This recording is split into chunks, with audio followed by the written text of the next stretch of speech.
sentir prazer com a caneta na mão. Fica bastante letrado, procura dar o recado na maior animação. Jornalista Otávio Barros, você sempre imaginou no estado do Tocantins que um jornal até criou. Formulou seu repertório, registrou lá no cartório, por ele se apaixonou.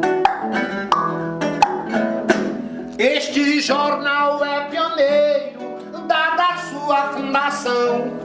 Lá nos anos 70, fez muita divulgação da criação do Tocantins, constando em boletins os líderes da divisão. De Segurado a Siqueira, no seu jornal foi lembrado que abraçou a nossa causa para criar um novo estado.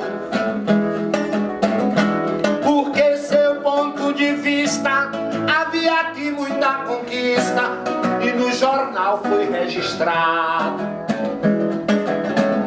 Literatura de cordel que estou a registrar, mostrando aqui o papel de um trovador popular. Este trabalho, amigo, com todo prazer te digo, no filme pode publicar. Precisa aprender a ler, é preciso aprender a escrever. É preciso aprender a ler, é preciso aprender a escrever. É preciso aprender a ler, é preciso aprender a escrever.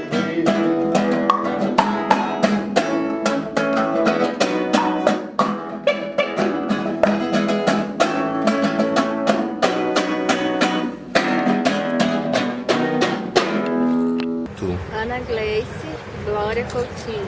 Ana Gleice, você é aqui de Palmas, do Tocantins? Sim, Você estuda onde? aqui no Frederico, Você está em que série? primeiro ano. Você conhece o escritor Otávio Barros? Não, Você já escutou falar do escritor Otávio Barros?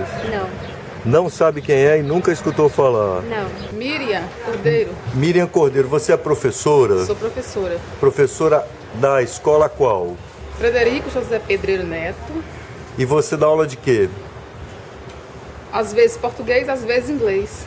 Você conhece o escritor Otávio Barros? Ou infelizmente não conheço. Nunca escutou falar? Não, Não conhece a obra dele? infelizmente não conheço. Josué de Souza Martins, Você estuda onde, Josué? no Frederico. E, Josué, você já escutou falar no escritor Otávio Barros? Nunca, Não sabe quem é? não, Nunca leu nada a respeito? não. O Botafogo, sabe, gente, é desde o tempo de jovem, lá em Pernambuco. Garrincha, Didê, Newton Santos, Djalma Santos, Zagallo, de Soto, quer dizer, e a alegria do povo, Garrincha. Quer dizer, quem era Garrincha? Quer dizer, Garrincha, em 1958, por exemplo, na Suécia, ele foi que deu origem, né, motivou um jovem a se projetar em todo o mundo, o garoto Pelé, né? Então, Botafogo por quê? Botafogo do Garrincha. Garrincha pegava a bola, driblava 1, 2, 3 e dava no pé de Pelé. Pelé fazia gol. Inquestionavelmente, tem um detalhe também, que os cronistas esportivos não relatam, é que se você fizer a relação de jogadores da seleção brasileira, a maioria é do Botafogo. Pode ir lá, entendeu? Pode ir lá, entendeu? E verificar que time por time do Brasil, quem deu mais jogador para a seleção brasileira? O Botafogo.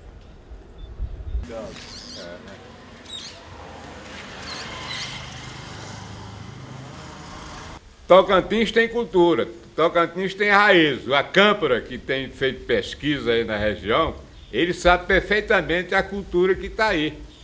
Isso aqui, Madalena, é o painel lá do quarto salão do livro, entendeu? No quarto salão do livro, eu fui homenageado, entendeu? Como escritor do quarto salão do livro. Aqui é o título cidadão tocantinense, Assembleia Legislativa, né? Aí eu fui homenageado, né? Houve uma homenagem aí. Eu acho que você recebeu também a comenda, né? Recebi. É? De comendador da Ordem do Mérito do Tocantins, pelo governo do estado, né? Aqui sou eu no tempo de jovem, mãe, Dona Maru, Maria Generosa Pereira de Barros e Chico Neto, meu pai. Francisco Pedro da Silva Neto, intelectual, entendeu? Escreveu um livro, Nordeste, Desolação e Dor, e em 53 fez uma carta ao ministro Pedro Américo, sugerindo a criação de um órgão no Nordeste para coordenar o desenvolvimento regional, que depois seria fundado a Sudene. Chico Neto, grande intelectual, perdido nas brenhas do sertão, foi candidato 2 vezes a deputado, mas lamentavelmente não foi. Aqui é meu diploma na Academia Tocantinense de Letras. A primeira eleição na Academia Tocantinense de Letras aconteceu com a minha eleição. Eu fui eleito presidente, membro da Academia Tocantinense de Letras, através de eleição. Primeira eleição para eleger um membro da Academia de Letras. Aqui é o trio, entendeu? É o Francisquinho, que é Chico Neto, Tavim, Otávio e Pâmela. Tinha a Juliana, mas a primeira filha de outra mulher, mas morreu lá em Araguaína. Aí morreu, entendeu? Desidratação, uma coisa que corriqueira, rapaz. Aqui é o diploma de título cidadão araguainense. Só que esse diploma, o projeto é de 1973. Eu só fui receber em 87.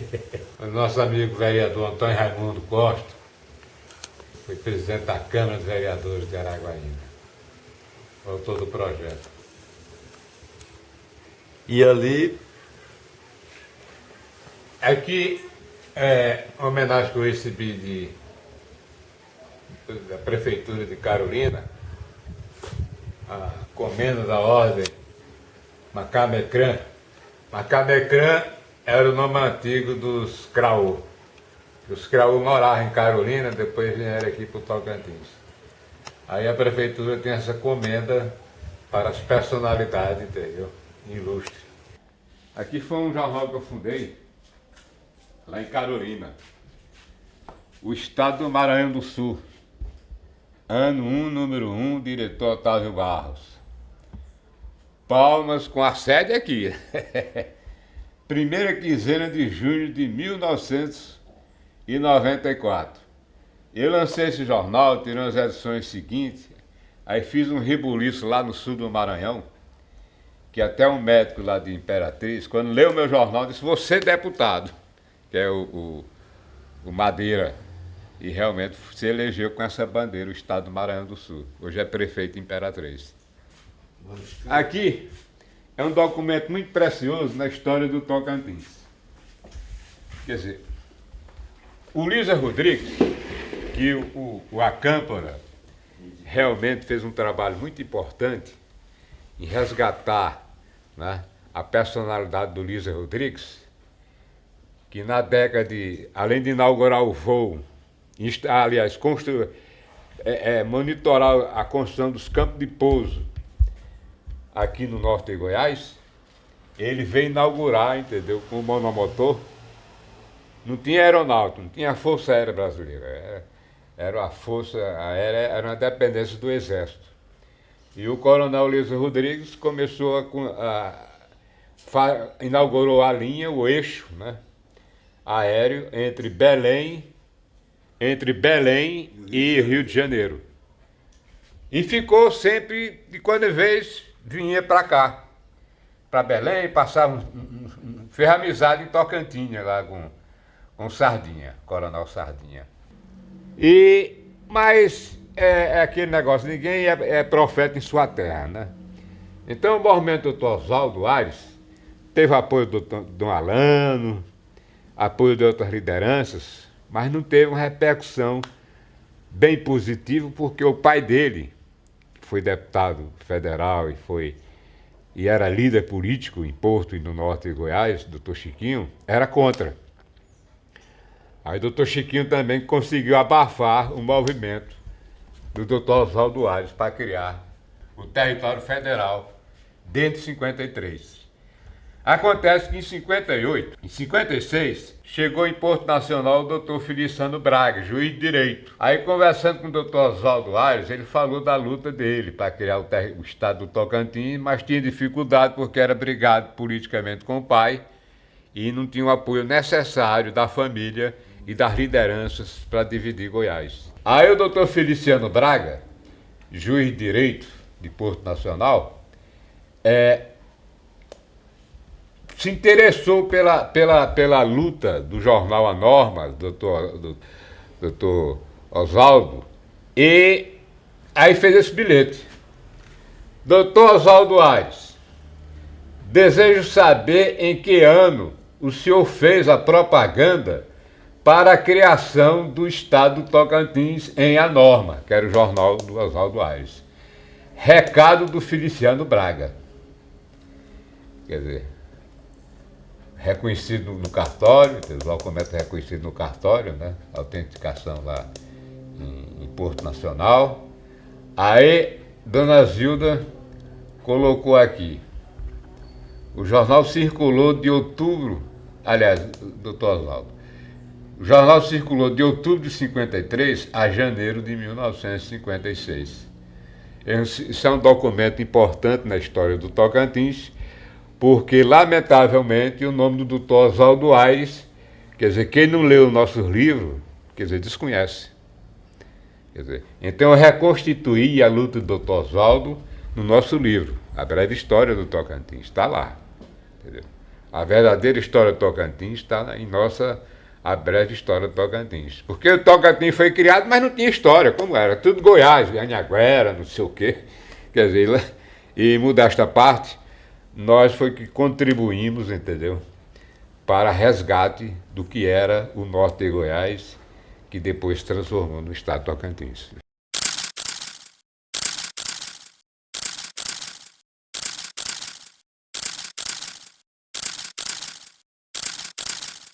Criado o estado de Tocantins pela Constituição de 88, havia um fato interessante. Quer dizer, foi criado o Estado, mas o Estado não tinha sua história. Quer dizer, o Estado foi criado, instalado, mas continuávamos dependendo da historiografia de Goiás, que é completamente diferente do antigo norte goiano. Estive em Goiânia várias vezes, em Vila Boa, primeira capital do Goiás, né, nos arquivos por lá. Uma dificuldade imensa para localizar documentos que referente ao norte de Goiás, então. Eu organizei uma agenda. Fui a Belém do Pará, e localizei alguma coisa aqui do antigo norte de Goiás. E Tocantins tinha muita relação com Belém, do Grão-Pará. Tinha o São Luís do Maranhão, também levantei algum material. Mas principalmente o Instituto Histórico e Geográfico Brasileiro, lá no Rio de Janeiro, Biblioteca Nacional e no Arquivo Nacional. De posse desse material, então conseguimos compilar dados e saiu a primeira edição da Breve História do Tocantins, patrocinado pela Fiat. No Tocantins, lamentavelmente, nós herdamos do norte de Goiás que quando alguém faz algum livro, principalmente pesquisa, e se for apoiado por político, ele quer botar a fotografia dele lá. Tá. E realmente eu tinha essa dificuldade para editar o livro, porque os políticos que eu conversava, eles tinham esse interesse em colocar a fotografia deles. Aí prejudicava a obra, que é uma obra de cunho de pesquisa historiográfica, em cima de documentos antigos. Mas finalmente a Fiat editou a primeira edição e imediatamente foi uma repercussão muito grande do livro, inclusive nas faculdades, universidades, que encaminharam a Fiat pedindo outra edição, que tinha sido esgotada a primeira. Aí a Fiat vai e patrocina a segunda edição. Há um fato interessante na área de historiografia do Tocantins. Quer dizer, porque eu não sou da área acadêmica, eu sou formado em História, então o pessoal da área acadêmica pega meu livro, relata suas pesquisas, mas não cita como fonte bibliográfica. A marca do Otávio Barros é ser genuíno em tudo que ele faz, em tudo que ele diz. É um pernambucano que carrega suas tradições para onde vai. E aqui, ele para nós é um legítimo tocantinense. Dois fatos, não esqueço do Otávio Barros, dois fatos que ocorreram. O primeiro refere-se ao dia da sua posse na Academia Tocantinense de Letras. A primeira coisa que ele fez foi protestar contra o uso do paletó e da gravata.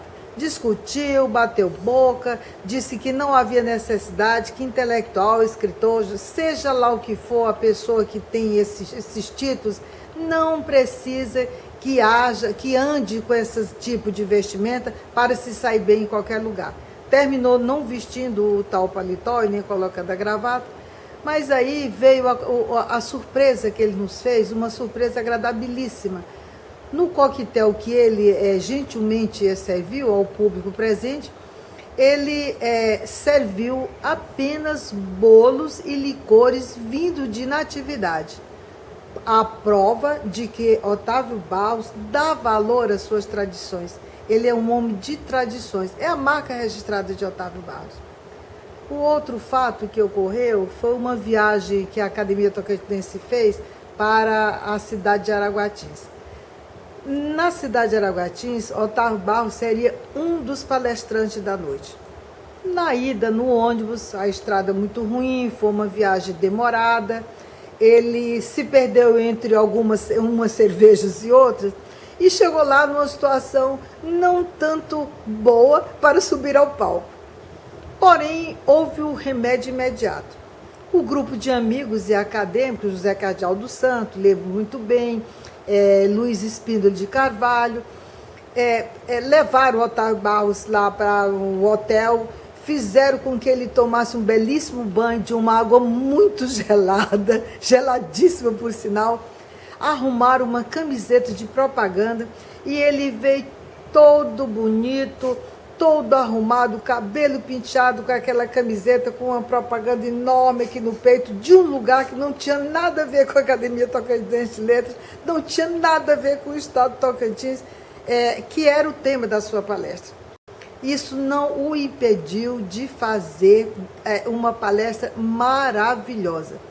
Mas a tônica da palestra foi novamente os protestos. Protestou de novo, falou mal de uns de outros, pessoas que esqueciam o Estado de Tocantins, os curraleiros que eram esquecidos. Ele não se conforma de ver ele como curraleiro e os curraleiros relegados a um segundo plano. Isso para ele é uma coisa inaceitável.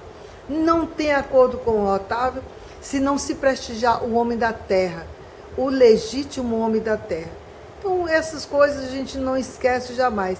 Ademais, tratando-se de Otávio Barros. E nesse fato aí da questão da camiseta, voltamos àquele velho e bom e acertado ditado: o hábito não faz o monge.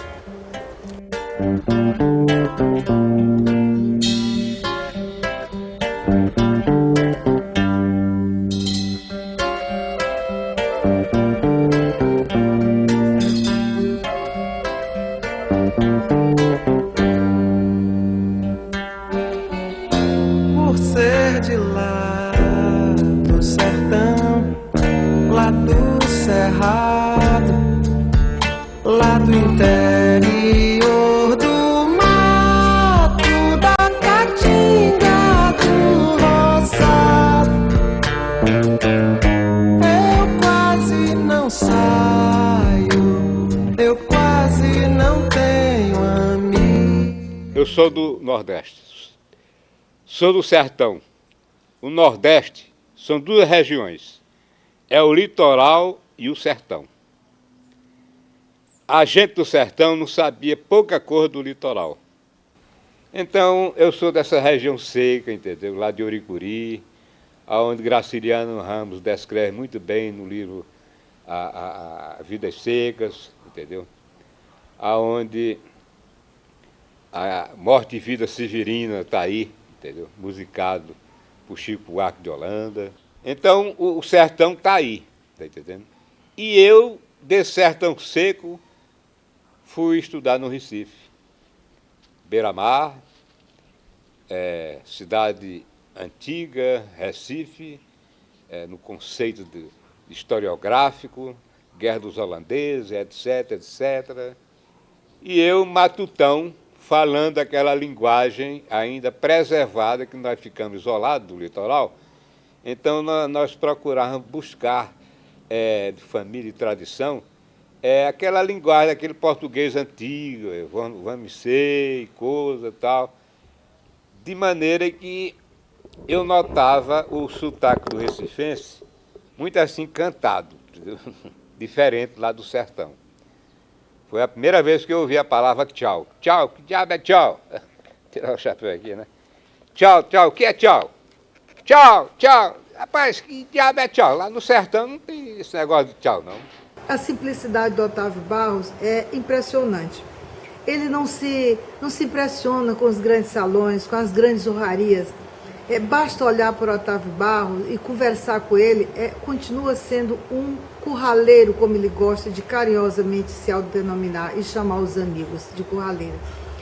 Esse termo curraleiro, ele abrange muitas coisas estão inseridas no contexto apenas dessa palavra. E Otávio Barros soube captar como ninguém o real significado do que é um curraleiro. E ele é um exemplo do que é realmente um curraleiro. É um homem da terra, é um homem que veio de Pernambuco, mas aqui ele fincou raízes. Aqui essas suas raízes estão crescendo a cada dia que passa e frutificando por as árvores por onde ele planta.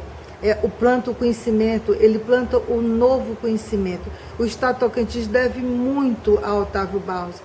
Nós estamos na década de 60, né? Os Beatles fazendo sucesso aí, coisa, né?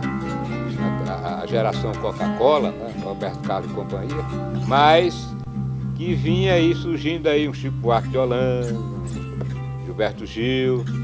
Eu sempre pegado àquelas mensagens musicais de Jacques do Pandeiro, de João do Vale, Carcará, da Elia Regina, João do Vale, Gonzagão. E tem um detalhe que é histórico aí nesse depoimento, é que a loja de meu pai, em 1928 parece, Luiz Gonzaga, acompanhando o Aires, um fazendeiro lá de Exu, foi comprar um gado lá em Oricuri. E o Luiz Gonzaga, menino, acompanhava o Aires, o coronel Aires, nessa viagem de cavalo, tomar conta dos cavalos. E chegou, eu até, depois em Araguaína, o Gonzagão esteve lá, ele confirmou essa história. Aí chegando lá em Oricuri, ele andando na cidade, o Aires lá, o Coronel Aires tratando lá do negócio, e o Luiz Gonzaga, o garoto Luiz Gonzaga, foi na loja do meu avô e se encantou lá com a sanfona, uma coque, 8 baixos. Aí falou pro Coronel Aires para ele comprar aquele 8 baixos. Aí o Coronel Aires soube o preço lá, entendeu? Não, tá muito alto, não dá para comprar não. Aí Luiz Gonzaga, o menino, né, a meninota, implicou com o ré para comprar, mas disse, não, outra viagem que a gente fizer, entendeu, eu compro. Então tem esse detalhe histórico de Origuri na vida de Luiz Gonzaga. Primeiro fole que ele comprou, 8 baixos, foi lá em Origuri, na loja de meu avô, Coronel Antônio Pedro da Silva. Otávio Barros, além do jornal O Estado do Tocantins, ele também escrevia crônicas, né? Ele escrevia para outros jornais, fazia matérias que eram publicadas muitas vezes no Diário da Manhã em Goiânia, né? E também as suas obras literárias, conheço algumas delas, né? São obras fascinantes que contam a vida, o cotidiano da nossa região norte, do estado de Goiás na época e agora o estado do Tocantins, com passagens brilhantes, mostrando a vida rotineira dessa população carente, tão distante do poder como era o norte de Goiás na época, mas Otávio Barros trazia para a gente que morava nessa região as histórias contadas tanto no Maranhão quanto em Pernambuco, a sua cidade Auricuri, sua terra natal. Otávio Barros, com muito brilhantismo, conseguia trazer para o jornal e para a literatura as histórias brilhantes do seu povo. Portanto, Otávio Barros é, acima de tudo, um contador de história. Então, a criançada de minha época gostava de copiar o cinema. Briga de espada, entendeu? Filme de guerra. Então, a gente só assistia mais filme americano, entendeu? Aprender a fumar. Isso aqui foi de cinema. Brilhantina, cigarro no bico para pegar as primeiras namoradas. Agora, outra coisa também era peão, jogar peão, entendeu? Soltar papagaio, entendeu? Que aqui chama pipa, né? Quer dizer, eram as brincadeiras típicas da nossa região. Na minha infância, a luz ia até 10 horas. Aí, então, antes de apagar a luz, que era motor diesel, aí o motor dava um sinal na luz. Baixava, levava, baixava, levava. Já sabia que daqui a 10 minutos o motor ia apagar. Aí a gente que estava na rua, às vezes contando história, a gente gostava muito, assim, à noite, de, assim, na rua, juntar aquela turma, entendeu, para contar história. E tinha um tradicional amigão nosso, já uma certa idade, o Zé Tutano, que inventava história, rapaz, inventava história. Tinha outro que inventava história que teve na Segunda Guerra Mundial. Tudo mentira, né? Aí tem uma história dele que ele dizia o seguinte, que ele estava, esqueci até o detalhe, rapaz, que ele estava em alto mar, aí pediu socorro, né? Os aliados, né? Aí a gente, menino, mas a gente indagou, ora, mas como é que você pediu socorro em alto mar se não tinha ligação, comunicação? Isso foi transmissão de pensamento. O Otávio Barros é um homem que vai além das fronteiras do estado Tocantins, pela sua importância cultural, pelo que ele traz à luz, pelas suas pesquisas. Ele tem viajado o Brasil inteiro em busca da verdadeira, da real história do estado Tocantins. Muita coisa se perdeu, muitas coisas que foram escritas ou ditas não foram registradas, e ele é incansável nessa pesquisa. O que acontece? Acontece que eu fui começando a ler, foi quando, começando a estudar, né? Aí passei a ser garoto, passei a ser revendedor do Diário de Pernambuco. Tinha uma linha aérea da Real Aerovias, que fazia Recife, Caruaru, Oricuri e Petrolina. Umas 3 vezes por semana, mais ou menos. E nessas 3 vezes que chegava em Oricuri, o Jornal do Dia chegava, o Diário de Pernambuco. Aí eu saía com o jornal aí, então em casa não tinha problema. Dinheiro do cinema, dinheiro do picolé, do sorvete, bombom, mas não me dava não. Eu é que tinha ali guardado, entendeu? E ela era o caixa. Dizia, menino, que tanto dinheiro tu tá ganhando. Eu digo, mãe. Aí o que acontece? Depois passei a ser vendedor do jornal, o Jornal do Comércio. Aí fui tomando gosto ali, coisa, e aí eu falando até para a Câmara, em maio de 1958, parece, eu fiz uma notinha sobre uma enchente. Quer dizer, na terra da seca, em 58 deu uma chuvada, rapaz. O açude de Oroz, no Ceará, sangrou. Foi água. Aí o prefeito, na época, era um amigo nosso, primo, Claudedor Lins, que até morei com ele no Rio de Janeiro depois, no apartamento dele. Ele só faz uma notinha, rapaz, sobre essa enchente aí, só vendendo jornal, e não sai notícia de Oricuri, rapaz. Aí eu tive a ideia e peguei a máquina de escrever lá, rapaz, fiz uns textos lá cá para nós. Impublicável, que o cara teve que ajeitar lá, né?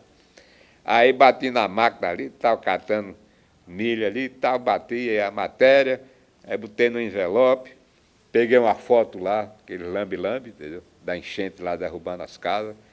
Aí o Laudenor pegou, levou, ia para o Recife, levou a correspondência lá para o Diário de Pernambuco. Aí levou lá na redação. Rapaz, quando eu vou vender o jornal, enchente em Barra de São Pedro, Otávio Barros. Rapaz, quase no segundo jornal.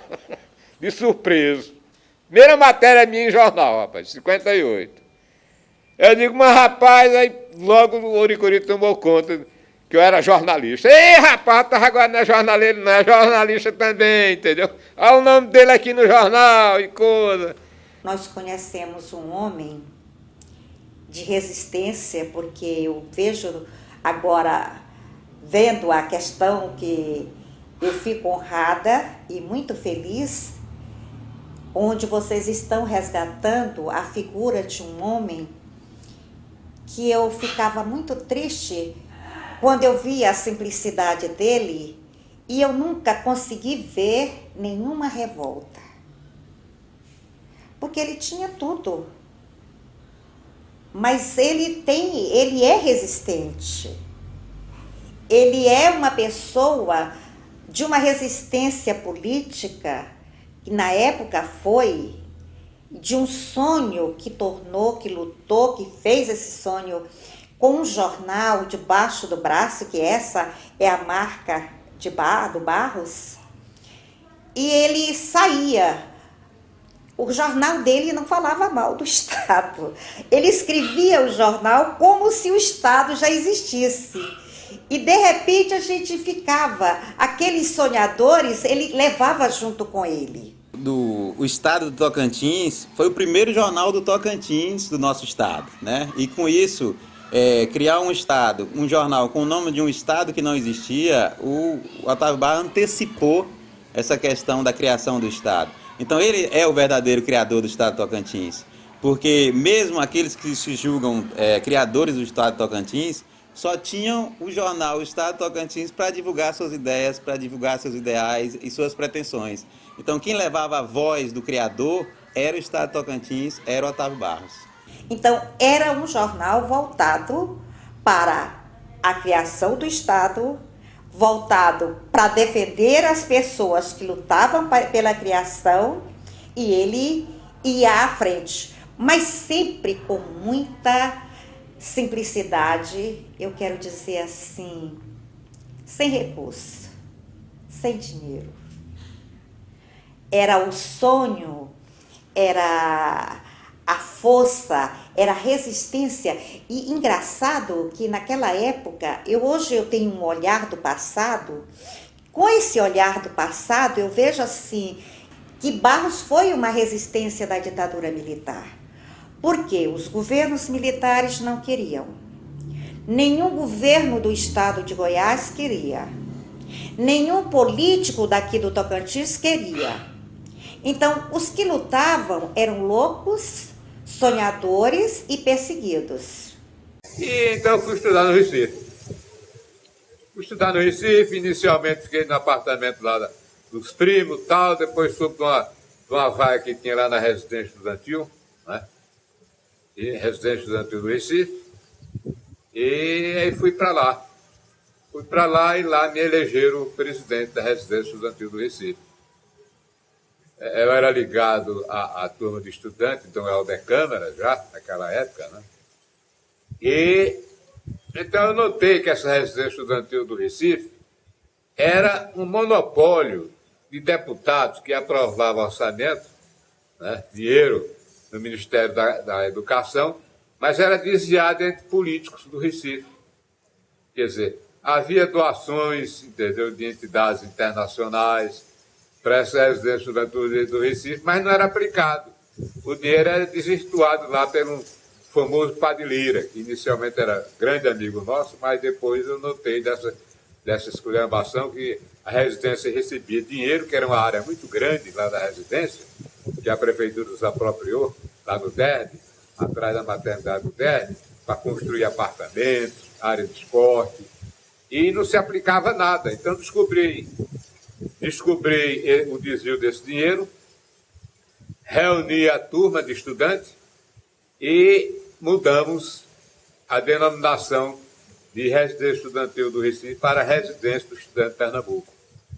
Outra coisa que eu notava lá, quando com a minha liderança estudantil, é que grande número lá de estudantes não precisava morar ali. Era filho de usineiro, filho de senhor de engenho. Quer dizer, tinha carro, tinha posse, tinha condição de morar em apartamento. E não na residência, que ali era um local para estudante pobre. Então eu comecei uma campanha, entendeu? Com a diretoria da residência, e expulsamos essa turma, né? Esses filhos de papai. Quer dizer, ficou na residência realmente quem precisava. E realmente enxertei lá de muita gente do sertão. De Bodocó, de Exu, de Araripina, de Petrolina, de Salgueiro, de Serra Talhada, de Belmonte. E joguei muita gente, entendeu, do sertão. Muito estudante do sertão lá dentro. E eu acho com isso, então, em transformar a residência estudantil do Recife em residência do estudante de Pernambuco, sob a minha presidência, então começou a surgir umas denúncias lá na 7ª Região Militar de que eu era subversivo.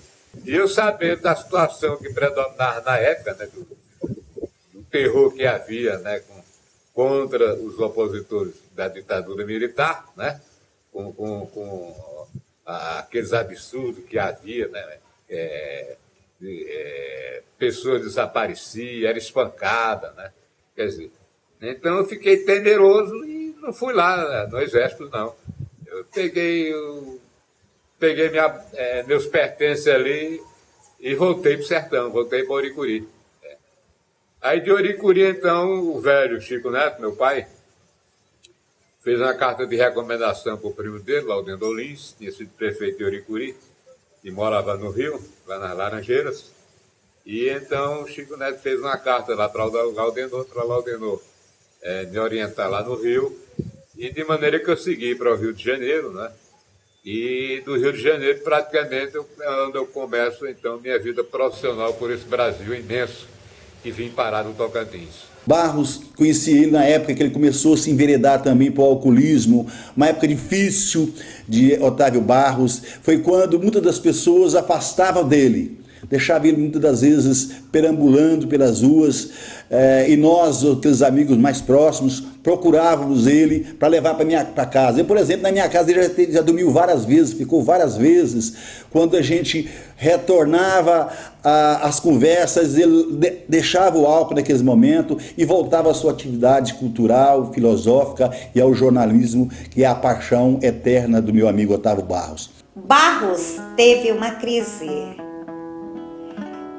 Foi a primeira crise que eu acho que foi desencanto. Ele teve um momento de desencanto. Essa crise do Barros, da bebida, porque foi tanto trabalho, eu acredito que tenha sido desencanto, a crise familiar, que Barros também foi maltratado. Eu digo, ele chegou a viver pela rua e eu te digo que, além da resistência política, intelectual, ele teve uma sobrevivência que eu não achava que o Barros fosse ficar com uma capacidade intelectual, com uma capacidade de memória que ele ficou. Barros foi maltratado pela polícia. Meu pai viu quando ele estava sendo apanhado e chutado pela polícia. Então bateram muito nele e levaram ele preso. Então, quando meu pai chegou na cadeia, ele estava com o mesmo sangue da noite anterior, no ouvido, os cortes no rosto e o sangue já seco dessa tragédia, que foi também uma tragédia da polícia, que foi de muito... Não quero dizer... eu digo a polícia de Goiás, que essa nossa, ela é uma polícia hoje preparada, com 2º grau, com a maioria tem nível superior, grande parte foram meus alunos. Mas a polícia de Goiás, ela maltratou as pessoas. Houve um caso um dia na Praça das Nações, aqui na cidade de Araguaína, que Otávio chegou extremamente alcoolizado. E ele começou a ficar indelicado naquele local, começou a puxar os forros das mesas. Teve alguém lá que o maltratou com palavras e com gestos, e ele se revoltou. Foi quando ele começou a derrubar as mesas, os panos das mesas. Foi quando eu cheguei, estava com a minha esposa, recém-casados, e eu... Barros, está me conhecendo? Sou o Célio Moura. Oi, companheiro Célio e tal. Foi quando eu consegui acalmá-lo e ele depois pediu desculpa para as pessoas que estavam naquele local. Foi um momento assim que ele sentiu que com os amigos ele conseguia mudar a sua vida. Portanto, o Barros foi uma pessoa que sofreu demais na sua vida. Mas é um homem que tem uma experiência nobre, brilhante, e eu acredito que a história do Tocantins seria bem menor e mais frágil sem a presença do meu amigo Otávio Barros. O desencanto, eu acredito que ele passou por um desencanto intelectual também.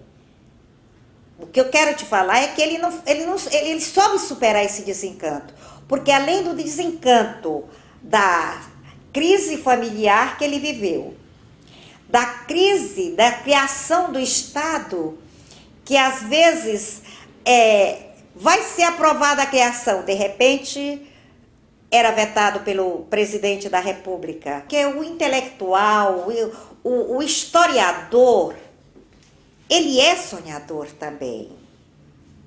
A Câmara, como a gente estava falando, eu falo essas coisas porque eu acho que eu sou a única pessoa que tem autoridade de dizer essas coisas. Por quê? Porque era Siqueira em Brasília e eu aqui no norte com o jornal O Estado do Tocantins. Que muita gente não queria o Estado do Tocantins. Muita gente veio aderir ao Estado do Tocantins com a adesão do governador Henrique Santino. Mas antes era pouca gente que queria o Estado do Tocantins. Não queria o Estado do Tocantins, não. Então, quando eu falo essas coisas, é porque eu sofri muito para lutar por esse Estado. Era eu no norte aqui, em frente, comendo poeira e lama, e Siqueira lá em Brasília. Triste de um povo que não tem memória.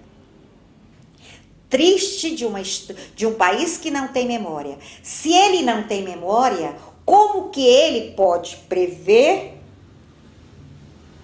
o futuro se ele não conhece o passado, se ele desconhece o presente? Como é que eu posso projetar o futuro? Norte de Goiás, na década de 70, era um laboratório para estudos sociais. Com isso, então, ocorreu muito na década de 70 os grileiros que apareceram aqui na região, principalmente aqueles grileiros do sul do país, com o projeto fantasma da Sudã, né, que fazia seus projetos na área agroindustrial, agropecuária. Era aprovado o projeto, só que ele recebia a grana do Banco da Amazônia e dividia com os políticos, os chefes políticos, e não aplicava porra nenhuma aqui na região. Houve muitos e muitos desses casos, entendeu? Outra coisa também é o seguinte, é que as terras aqui no norte de Goiás, na década de 60 até a década de 70, eram terras devolutas, ou terras do governo da União, ou terras do Estado. Mas o pobre coitado do poceiro que se instalava ali, e muitos dele com 20, 30, 50 anos até, morando ali naquela terra, não tinha titularidade do imóvel. Ele não era orientado, entendeu, a providenciar o registro daquele lote que ele vinha através de gerações morando ali. Aí o que acontece? Com a Belém Brasília, essas terras passaram a ter um valor.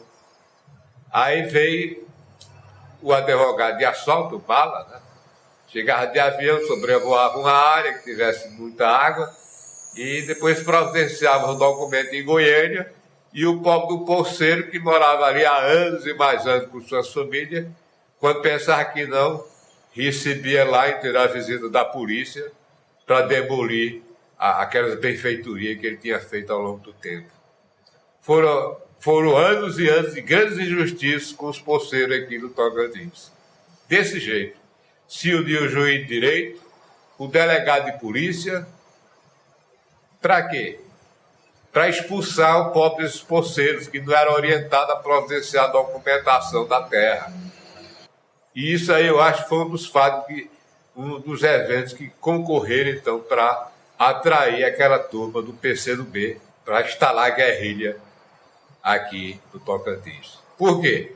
Porque o poceiro era desassistido, o poceiro era tido como inimigo do regime militar, entendeu? E o regime militar apoiado era o grileiro. Então o poceiro tinha raiva da polícia. Por quê? Porque arbitrariamente ele chegava lá nas suas propriedades, entendeu? Expulsando as famílias, queimando os barracos, entendeu? Aquelas moradias que há anos moravam ali. Então eu acho que um dos fatos que concorreram com a guerrilha do Araguaia aqui na região foi a importância do poceiro, entendeu? Com as injustiças que existiam, entendeu? Contra eles, tá entendendo? Outra coisa também, não havia escola. Aqui no norte de Goiás não tinha escola no interior, não. Até na cidade mesmo era improvisado escola. Saúde, não. A saúde era só os privilegiados aí, que se formavam em medicina, vinham para Belém, Brasília, mas ganhar dinheiro. Esse negócio de saúde pública no Tocantins, antes de ser criado o Estado, não existia, praticamente não existia, não. A história do Tocantins, a criação do Estado do Tocantins, a história do Estado, está muito ligada à história de Araguaína e as pessoas que lutaram muito para que isso viesse a acontecer, a separação do então Estado de Goiás, do norte goiano. E Otávio Barros, junto com homens e mulheres de Araguaína e da região, foram muito importantes nesse processo. A luta cultural, a sua luta editorial, né, informando os passos, os momentos através do seu jornal, é um fato extremamente marcante e que ajudou sobremaneira para que essa luta pudesse se concretizar. Então essa participação do Otávio, junto com políticos, junto com a população, foi muito importante para a criação do Estado e, consequentemente, para a implantação desse Estado. Uma coisa que a gente perdeu foi o próprio Otávio, né? Araguaína perdeu o Otávio Barros, que acabou indo para Palmas, infelizmente, mas permanece no Estado fazendo um excelente trabalho editorial, com seu jornal, com seus livros, e isso é motivo de satisfação e orgulho para todos os tocantinenses. A situação que acredito ser extremamente importante é o reconhecimento. por parte de toda a sociedade tocantinense, que pode ser feita a Otávio Barros através da Universidade Federal Tocantins. Já propus isso, inclusive ao reitor, de conceder ao Otávio o título de doutor honoris causa, que não é nada mais do que esse reconhecimento por seu trabalho, por sua dedicação em prol da luta de criação e a história escrita do nosso estado. A cronologia histórica do Tocantins, do estado de Tocantins, de 1500 a 1740, é porque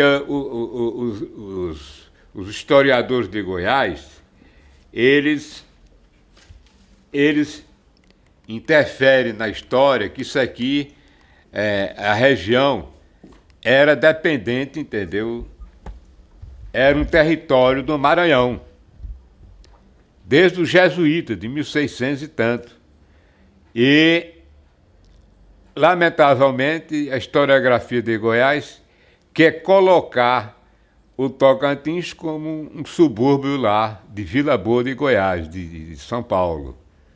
Os paulistas, eles realmente dominavam o Paraupava, que é o rio Araguaia, para cima. Mas do Tocantins para cá, era um território, entendeu, da capitania do Maranhão. Agora, antecipando o ciclo da mineração, que eu falei ali, na cronologia, quem também estiver aqui no Tocantins foram os franceses. Eles tentaram fundar a França Antártida, lá na terra do Câmara, Rio de Janeiro, mas não deu certo, era um movimento radical, religioso e coisa. Calvinista. Aí fracassou a França Antártida. Mas os franceses, praticamente, é quem dominava a economia da colônia, do século XVI até o século XVII, praticamente quem dominava a economia da colônia eram os franceses, eram os holandeses, eram os ingleses. Por quê? Porque o principal produto de exportação na época era o pau-brasil, onde tirava a tinta, quer dizer, para tingir o tecido, né? E os estrangeiros invadiam, então, o litoral aí, fazia o escambo aí com as trocas aí com os nativos, os índios, né? E abarrotavam os navios aí de pau-brasil para despachar para a Europa. Mas quem fez mais amizade com os nativos e os indígenas, dentre os europeus, foram os franceses. Os franceses, eles traziam crianças da França e deixavam aí misturado com os índios aí para ir aprendendo a cultura indígena, o comportamento dos indígenas, para depois transmitir, entendeu, para os adultos, que depois vinha pegar, entendeu, a mercadoria, o pau-brasil. É edição popular da breve história, né? Mas com outros detalhes, que eu tive em Portugal, levantando a vida lá do Teotônio Segurado, né, e do norte de Goiás, aí eu trago uns dados novos, entendeu? Novos assim, para a historiografia do Tocantins, né? Aí vem essa, uma edição sintética, 500 e tantas páginas também esse material. Mas eu fiz uma síntese com o título A Nova História do Tocantins. E realmente a história da imprensa do Tocantins, esse livro, posso dizer que é a história fotográfica do Tocantins. História fotográfica do Tocantins. Aí eu verificando aqui na página 160, o Sidney Madalena, documentando o interior do Tocantins. Você que está me filmando aí, está aqui, doutor, está registrado na história. Junto com os personagens também na área de fotografia, como Bala e coisas, entendeu? Barros é um autodidata. Muito mais do que me perdoe os intelectuais que passaram pelos bancos das universidades, que são pesquisadores, que não trabalham no senso comum, mas trabalham com o senso científico, mas eu não vejo Barros como um pesquisador do senso comum, mesmo ele sem ser portador de um diploma de nível superior. Mas eu vejo que a pesquisa dele é uma pesquisa não só do senso, que partiu do senso comum para o senso científico. Ele não vendeu a alma. Ele não vê, porque tem escritores que, para poder chegar, eu tive que fazer isso, fazer esse encaixe. Ele foi resistente. Se vocês souberem o que o Barros, para essa pesquisa, esse trabalho de ir, esse jornal que às vezes ele mandava fazer a gráfica em Goiânia, depois em Imperatriz, e saía dando para as pessoas. Eu aprendi a respeitar e admirá-lo. Esse Barros que eu tenho admiração por ele.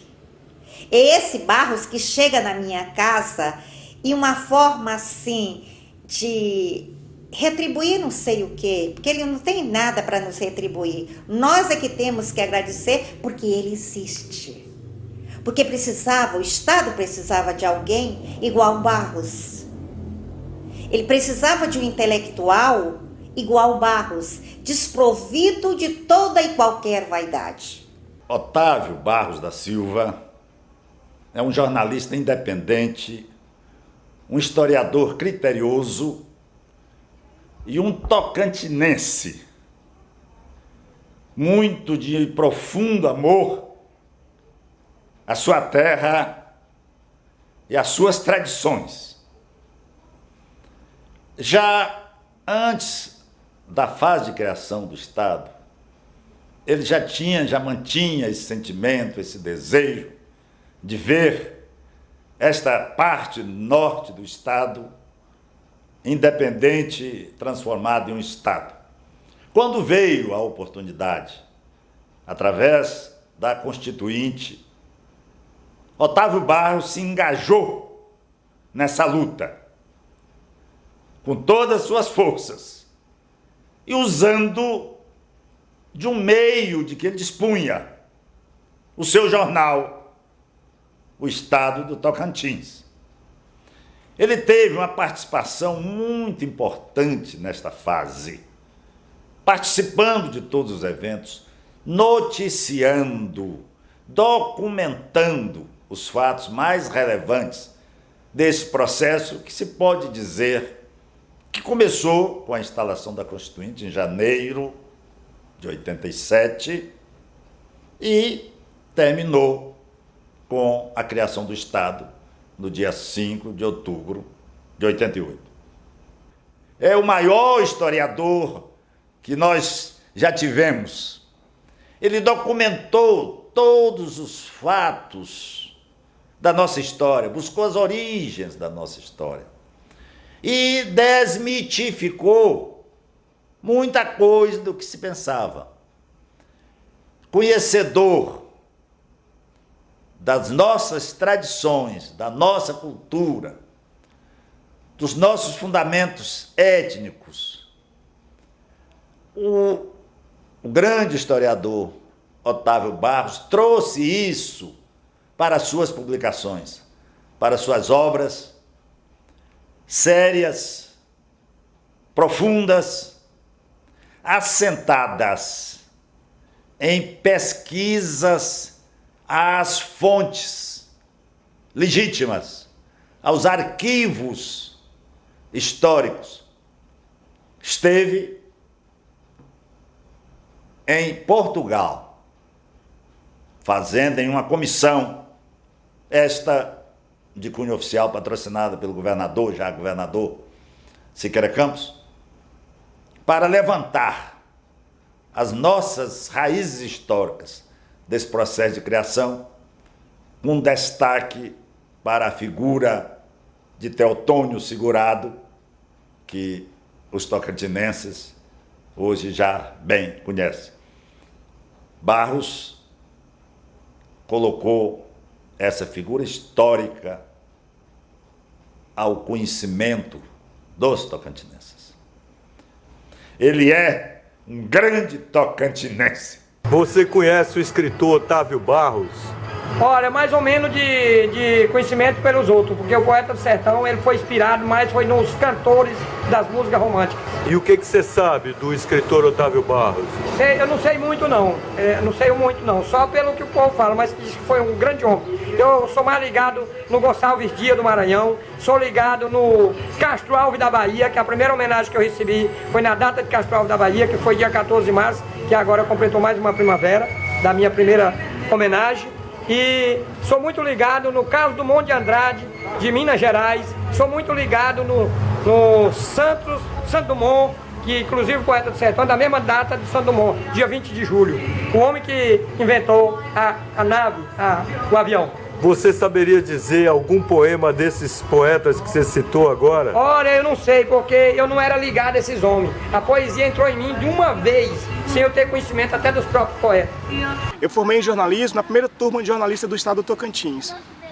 E o nosso patrono, eu falo que é um presente, né? Nosso patrono chama-se, meu Deus, perdoa. Eu queria dizer em relação ao tempo da formatura, né? O patrono da nossa turma foi Otávio Barros. Então, pra gente foi uma honra, né? Porque a gente sabe do trabalho do Otávio Barros, a gente sabe da seriedade que é o jornalismo na visão do Otávio Barros. Otávio Barros é de imensa importância para a nossa formação, porque além de ser um importante jornalista da região, ele ainda é um historiador. Dos únicos trabalhos que conseguem realmente dar a dimensão da importância do trabalho da imprensa no estado do Tocantins são de Otávio Barros. Falar de jornalismo em Tocantins, com sinceridade, com verdade, com conteúdo, aí a coisa é mais séria, a coisa vai ficar mais resumida. E o Otávio Barros faz parte desse seleto grupo que vê no jornalismo uma fonte de transformação social. Até hoje encontro ele de ônibus, porque além de, ainda por cima, é um senhor extremamente bem educado, gentil e saudável que anda de ônibus pela cidade toda. Então até hoje ele faz parte dessa história e é de extrema importância para todos nós. Uma vez, eu acho que era 2005, eu entrei no ônibus e de repente eu olho na frente, estava lá o Otávio, nos bancos lá sentadinho, e o ônibus estava meio lotado, e eu saí apressado aqui, trombando entrando, e entreguei o meu livro para ele. Na época era um conto, acerca da sorte e mistério de Curimbã, um conto que eu lancei em 2005, escrevi e lancei no mesmo ano, assim, foi uma coisa rara, né, de conseguir escrever e lançar na mesma sequência. E passou alguns anos, eu não sei, talvez uns 3, 4 anos ou 5, e eu reencontro o Otávio e ele estava com as falas, com a leitura, com a paisagem do livro viva, como se ele tivesse lido na semana passada. Eu fiquei assustado, eu fiquei encantado. Eu acho que o ser humano, ele precisa do Deus, precisa inventar um Deus, precisa inventar uma força sobrenatural, porque do contrário não haveria regras morais, né, para o ser humano. Um exemplo típico são os índios, por exemplo. Qual é o Deus dos índios? Existe. É o relâmpago, é a lua, é o sol. Quer dizer, então eu acho que se não houvesse Deus, seria preciso inventá-lo. Então é aquele caso, quer dizer, eu acho que cada um tem uma vocação, é vocacionado para determinados fins. Tem uns que é para fins subjetivos, filosóficos, tem outro que foi dotado e é dotado e vocacionado para a área de ciências exatas, tem outro, entendeu, que é para a área de artística. Então, cada segmento individual desse, ele se sente realizado no que faz.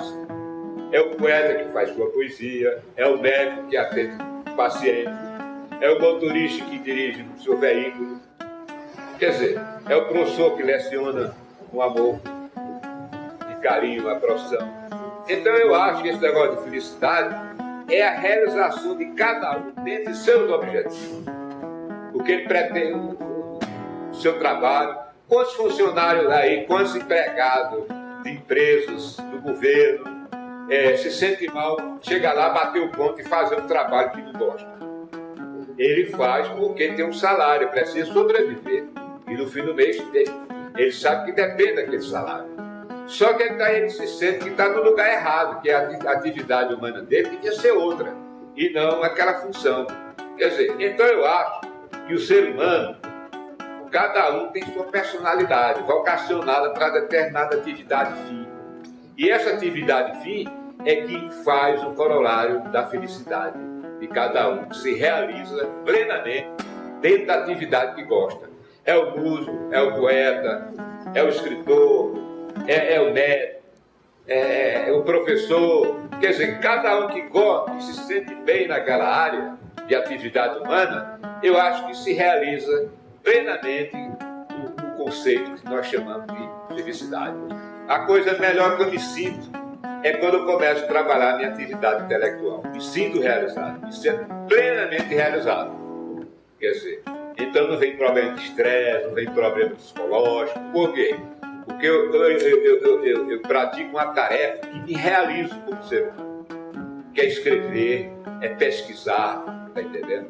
Me sinto plenamente realizado nessa área.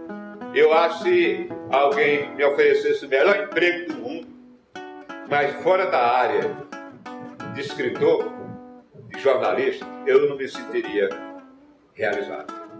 Eu acho que não há esperança de justiça social. Não há porque o segmento político de cada sociedade, ele tenta se apoderar do poder e as suas decisões são irrevogáveis, de interesse mais daquele segmento que segue a sua cartilha. Quer dizer, quem não seguir aquela cartilha é considerado inimigo político. Então, por aí já vê esse atrito entre a liderança política, as lideranças políticas e o bem comum. Quer dizer, então, esse conflito entre bem comum e bem individual cada dia aumenta mais essa disparidade, entendeu? Quando a gente que estuda, que lê, que escreve, às vezes tem que a utopia podia ter alternativa, né? Por exemplo, nós lutamos uma luta secular para criar o Estado do Tocantins. Aí é instalado o governo de Mirassol, em 1989. Então, eu como jornalista, se tivesse a oportunidade de falar com Siqueira na época, eu diria o seguinte: Siqueira, olha, você está assumindo o governo e o povo que era considerado corredor de miséria do norte de Goiás. Você está assumindo um território onde a cidadania não existe. Sempre predominou o coronelismo da Primeira República. Quer dizer, onde o curraleiro, o cidadão, desconhece as leis, desconhece os direitos que ele tem como elemento produtivo na sociedade. Então, eu acho que você devia fazer o seguinte, como governador. Primeiro ato, criar escolas, tudo que é lugar aí, nas fazendas, entendeu? No interior, para preparar essa mão de obra que vem sendo alienada ao longo dos séculos. Então, essa escola ensinava as crianças e adultos a aprender a ler e escrever, tecnologia do campo, como usar o trator. O trator apareceu aqui no Tocantins, mas era em Brasília.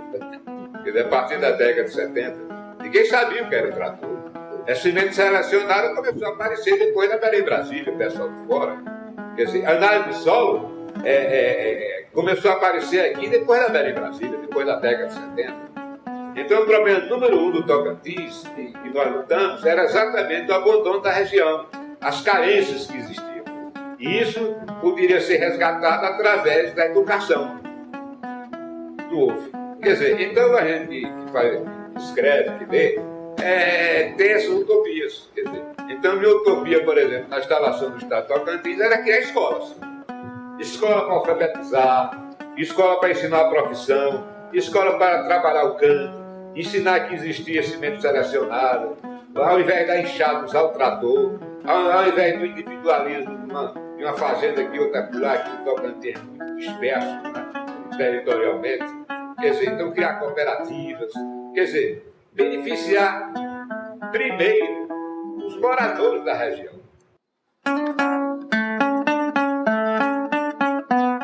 Mas esse negócio que alguém morreu e levou o corpo, o espírito lá, porque o que morreu era motorista, e o cara vai ser motorista, eu não acredito nisso não. Eu acho que o ser humano é um animal. E como animal, seus princípios de nascimento, vida e morte, a finalidade é uma só. Tanto animal racional como irracional.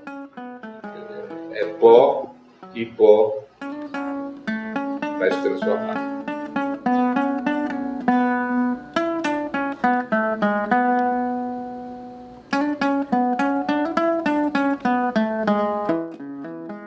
Então quem está me vendo, que tem bons propósitos, que é correto nos seus atos, ajuda o Tocantins, entre na política.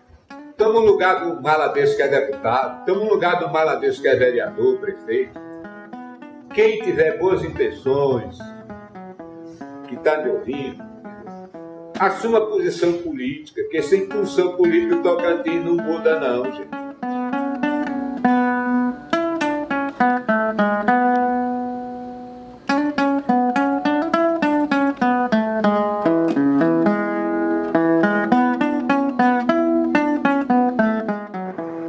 Então eu fiz minha morte anunciada nessa edição. Por quê? Procurei fazer um perfil, né, de minha vida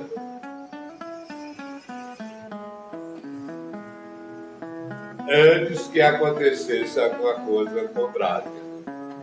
Essa cirurgia da negativa, né, e realmente ia falecer. Então eu já deixaria registrado aqueles dados biográficos, né, que mais se destacou em minha vida. Porque eu tenho certeza, no dia que eu morrer, aqui no Tocantins, vai sair uma notinha.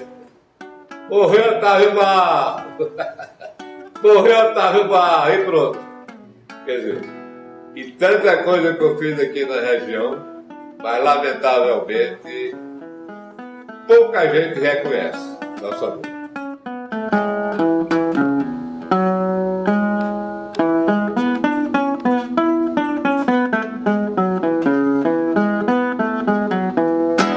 A arte de escrever nasce com o escrivão, pois ele sente prazer com a caneta na mão. Fica bastante letrado, procura dar o recado na maior animação. Jornalista Otávio Barros, você sempre imaginou no estado do Tocantins que um jornal até criou. Formulou seu repertório, registrou lá no cartório, por ele se apaixonou. Este jornal é pioneiro, dada a sua fundação. Lá nos anos 70, fez muita divulgação da criação do Tocantins, constando em boletins os líderes da divisão. De Segurado a Siqueira, no seu jornal foi lembrado que abraçou a nossa causa para criar um novo estado. Porque seu ponto de vista havia aqui muita conquista e no jornal foi registrado. Literatura de cordel que estou a registrar popular. Este trabalho, amigo, com todo prazer te digo, no filme pode publicar. Precisa aprender a ler, é preciso aprender a escrever. É preciso aprender a ler, é preciso aprender a escrever. É preciso aprender a ler, é preciso aprender